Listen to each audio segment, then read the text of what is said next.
अगला अपना टॉपिक रहेगा आज का अवतल दर्पण से विभिन्न स्थितियों पर प्रतिबिंब निर्माण। अब स्थितियां कौन कौन सी हो सकती हैं? जैसे आप दर्पण बनाए, ये अवतल दर्पण हो गया। आपको बाईं तरफ सदैव प्रकाश स्रोत यानी वस्तु को रखना है।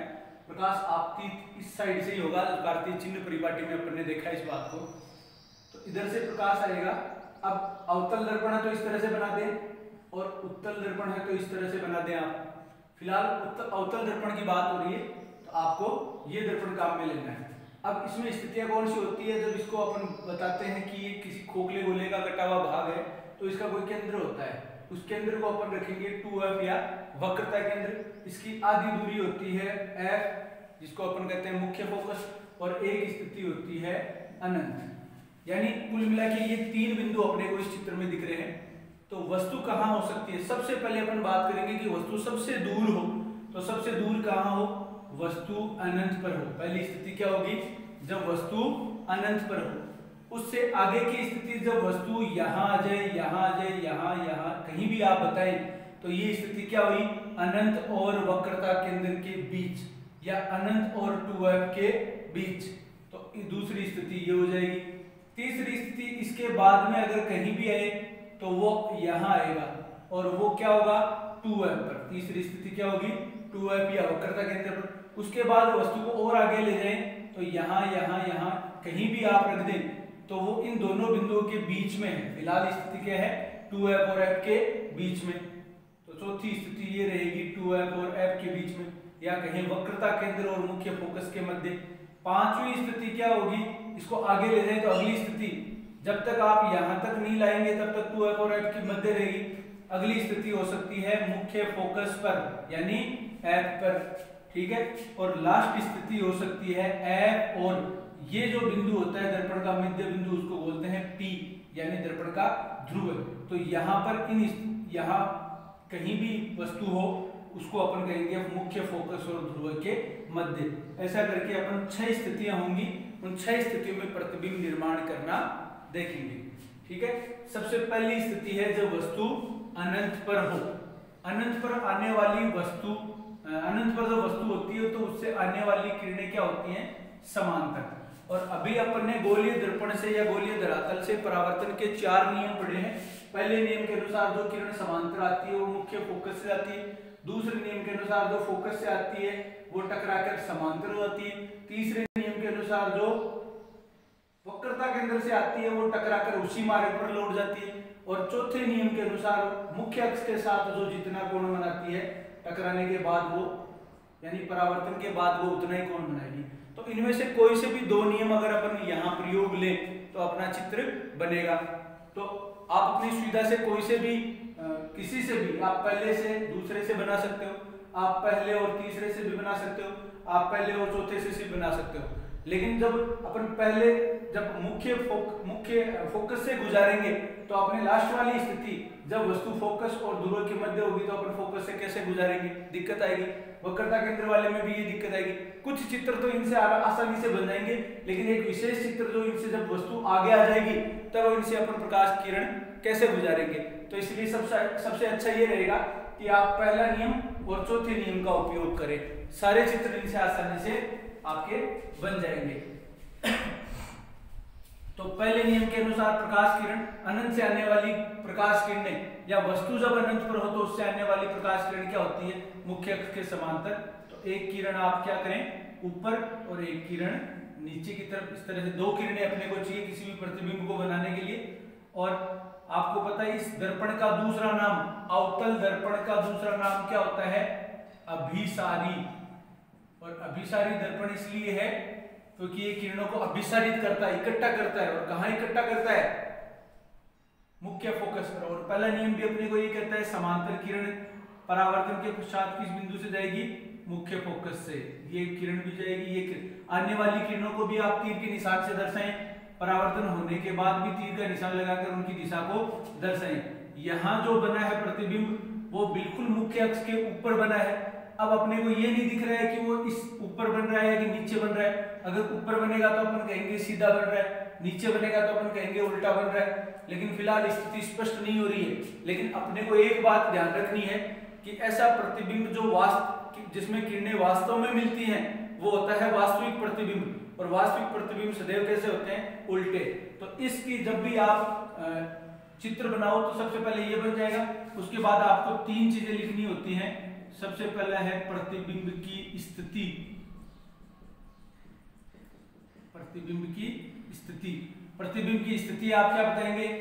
मुख्य फोकस पर, मुख्य फोकस पर, ये पहली बात होगी। फिर आप बताएंगे प्रतिबिंब का आकार। प्रतिबिंब का आकार कैसा है? बिल्कुल छोटा सा है, बिंदुवत आकार, बिंदुवत आकार अर्थात बहुत छोटा। तीसरी स्थिति आप बताएंगे प्रतिबिंब की प्रकृति, प्रतिबिंब की प्रकृति। प्रतिबिंब की प्रकृति में आप क्या बताएंगे? प्रकृति में दो चीजें बतानी है, एक तो वास्तविक या आभासी, पहली बात तो इन दोनों में से एक बताना है, दूसरी सीधा या उल्टा। अब किरणें जो वास्तव में मिल रही है, आपको पता है कि ये किरण टकरा के इधर आई तो वास्तव में मिल रही है, तो प्रतिबिंब कैसा बन रहा है? वास्तविक। अब सीधे उल्टे का पता कब लगेगा? जब मुख्य अक्ष के ऊपर बनेगा तो अपन कहेंगे सीधा, नीचे बनेगा तो कहेंगे उल्टा। लेकिन फिलहाल अपने को न ऊपर दिख रहा है न नीचे दिख रहा है, तो क्या करें? लेकिन अपने को एक बात पता है कि वास्तविक प्रतिबिंब और वास्तविक प्रतिबिंब कैसे होते हैं? उल्टे। तो वास्तविक एवं उल्टा, ये इतनी चीजें आपको किसी भी प्रतिबिंब का निर्माण करो तब लिखनी है। दूसरी स्थिति, पहली स्थिति अनंत पर, ये अपन ने कर लिया। दूसरी स्थिति अनंत से आगे। अब अनंत से आगे है तो 2f आता है, लेकिन 2f से पहले भी हो सकता है, तो अनंत और 2f के मध्य, अनंत व वक्रता केंद्र, वक्रता केंद्र, वक्रता केंद्र को बोलते हैं 2f के मध्य हो जब वस्तु, ये वो लिखिए, वस्तु अनंत पर के मध्य हो। अब आपको क्या करना है? सबसे पहले एक मुख्य अक्ष खींचनी है, उस पर दर्पण बनाना है, दर्पण पर ऊपरी हुई सतह पर पॉलिश करनी है, अंदर धसी हुई सतह परावर्तन का कार्य करेगी। आप उसको आप जो भी काम करें वो प्रकार और पेंसिल की सहायता से करें, एक सेंटर बनाएं, फिर उससे एक सेंटर बनाकर, जैसे यहाँ आपने बिंदु लिया, फिर उससे आप क्या करें? ऐसे चाप बनाए, गोला है उसके गोले का छोटा सा भाग बने, ये आपका दर्पण होगा। और ये दर्पण होगा तो जहां आपने इस प्रकार की नोक रखी है वो आपका क्या हो जाएगा? 2f। तो मैं अंदाज से ऐसे इसको गोला बना रहा हूं और यहां मान रहा हूं कि ये लगभग 2f रहेगा। आप अगर प्रकार से बनाओगे तो आपकी स्थिति एकदम सही रहेगी और आपका चित्र एकदम परफेक्ट बनेगा। मैं चूंकि अंदाज से बना रहा हूं तो हो सकता है हल्का फुल्का इधर उधर हो जाए, तो मैं कोशिश करूंगा कि पूरा जो वास्तविक स्थिति है वैसा ही बने, लेकिन प्रकार और पेंसिल के जितना सही जो बनेगा वो ठीक रहेगा। तो इसको मैं अंदाजे से मान रहा हूं कि ये गोला इस तरह है, इसका केंद्र यहाँ 2f है, इसकी आधी दूरी ये हो गई f, ठीक है। और इस साइड में आप लिख दें अनंत, और यहाँ कोई वस्तु आप रख दें जिसका नाम है a b। आपने वस्तु सीधी रखी है, ऊपर की तरफ a लिखा है, नीचे की तरफ b लिखा है। अब दो किरणें अपने को चाहिए। एक, पहले नियम के अनुसार पहली किरण जो मुख्य अक्ष के क्या आती है? समांतर। ये किरण पहले नियम के अनुसार क्या होगी? फोकस से गुजर जाएगी। ये आपको जिस बिंदु से गुजरी है वो बिंदु आपका फोकस आपने बता दिया। अब यहां तो अपने को दोनों समांतर किरणों से काम चल गया। अब इसके बाद में अपने को चौथे नियम को याद करना है। चौथे नियम में कहा था कि आपतित किरण मुख्य अक्ष के साथ जितना कोण बनाती है, परावर्तित किरण भी मुख्य अक्ष के साथ उतना ही कोण बनाएगी। तो आपतित किरण तो ऊपर है, परावर्तित किरण नीचे की तरफ है, तो आप यहां से इस टॉप से एक प्रकाश किरण यहां टकराएगी सीधी। ये प्रकाश किरण आप स्केल की सहायता से और बिल्कुल सीधी लाइनें बनाएं, और यहां टकराने के बाद आप देखिए कि यहां जो कोण बन रहा है लगभग उतना ही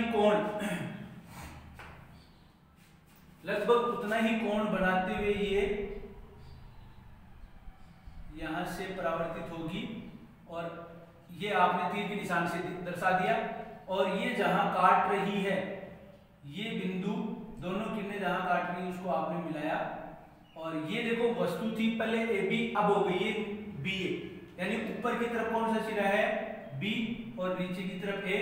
चूंकि ये प्रतिबिंब है तो ऊपर डैश लगा दो बी डैश ए डैश और दिख रहा है कि ये बड़ी है और ये इससे क्या है अभी छोटी है। तो इसकी स्थिति में आप क्या दर्शाएंगे,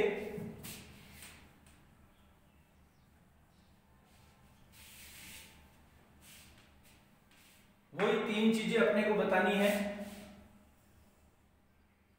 नीचे अपने को तीन चीजें बतानी है। प्रतिबिंब की स्थिति, प्रतिबिंब की स्थिति देखो कहां है, F और 2F के बीच। तो आप बताओगे वक्रता केंद्र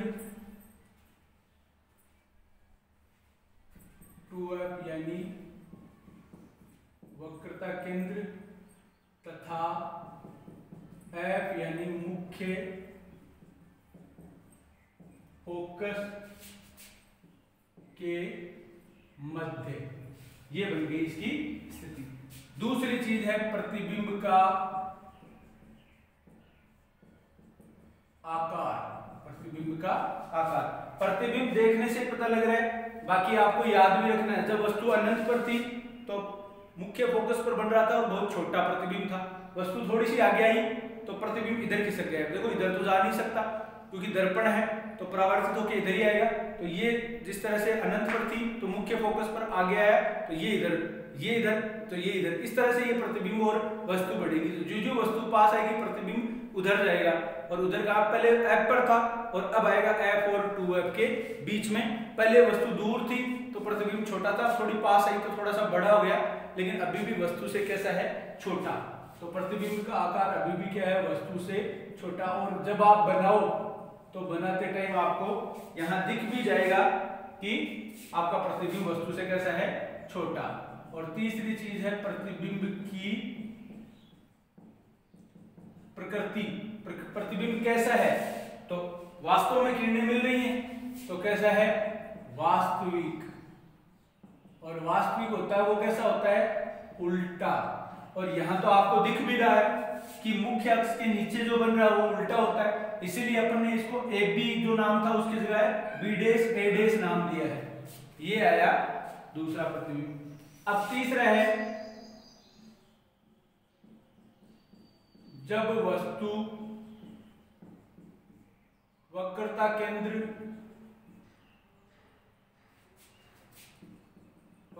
को बोलते हैं 2F पर स्थित हो।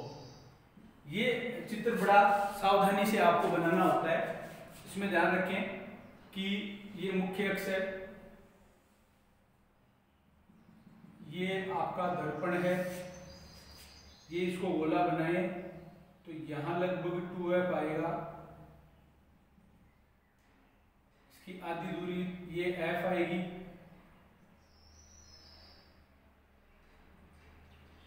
और ये इधर आप अनंत लिख दें।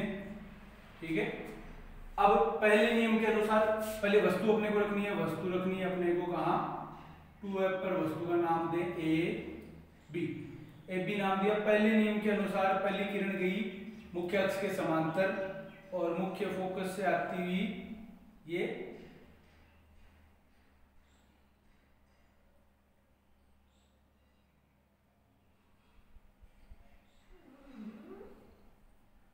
मुख्य अक्ष से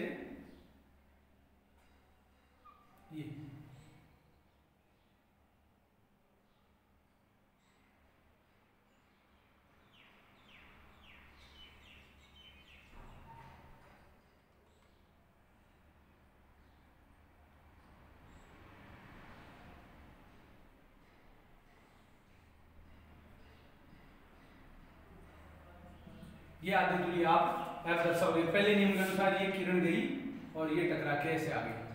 दूसरे नियम के अनुसार सीधी यहां टकराएगी और यहां जितना कोण बना रही है उतना ही कोण बनाते हुए इधर से निकल जाएगी। क्योंकि मैं हाथ से बना रहा हूं और आप स्केल से और चांदे की सहायता से या प्रकार की सहायता से, प्रकार ज्यादा ठीक रहेगा, प्रकार से आपको 2f मिलेगा, उसकी आधी दूरी आपको f माननी है और यहां से स्केल से जब आप निकालोगे तो आपका प्रतिबिंब वही बनेगा जहां आप बनाना चाह रहे हो। और बिल्कुल वस्तु जब 2f पर है तो उसका प्रतिबिंब भी कहां बनेगा, 2f पर बनेगा, उल्टा बनेगा और वस्तु के आकार के बराबर बनेगा, वस्तु के आकार के बराबर बनेगा। ये इसमें विशेष बात है कि जब वस्तु अनंत पर थी, फोकस फिर आगे आई अनंत और 2f, तो ये f और 2f, और वस्तु 2f पर तो ये भी 2f पर, और 2f पर आते ही क्या हो जाएगा, प्रतिबिंब का आकार बराबर। तो ये ध्यान रखना है आपको, यहाँ बराबर दर्शाना है।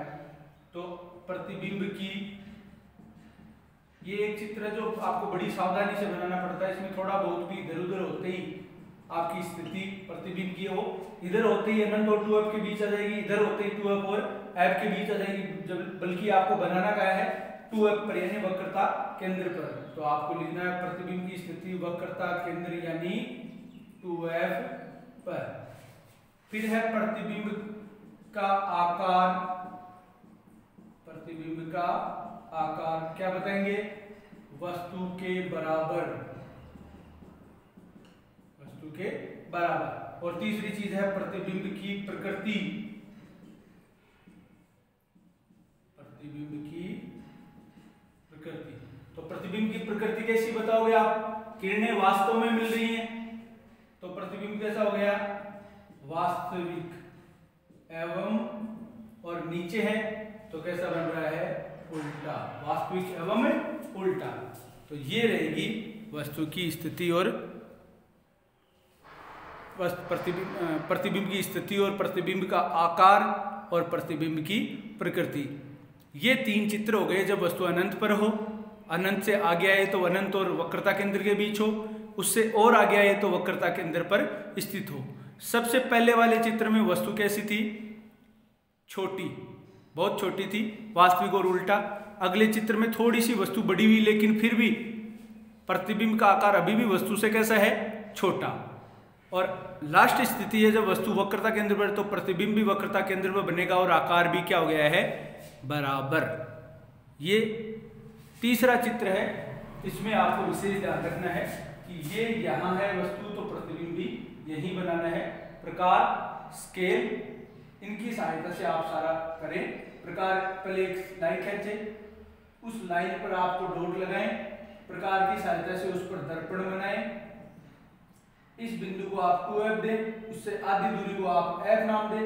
अब उसके बाद इधर अनंत लिख दें। अब उसके बाद जहां भी वस्तु की स्थिति बताए वहां रखते जाओ और पहले और चौथे नियम के अनुसार आपको प्रतिबिंब प्राप्त हो जाएगा।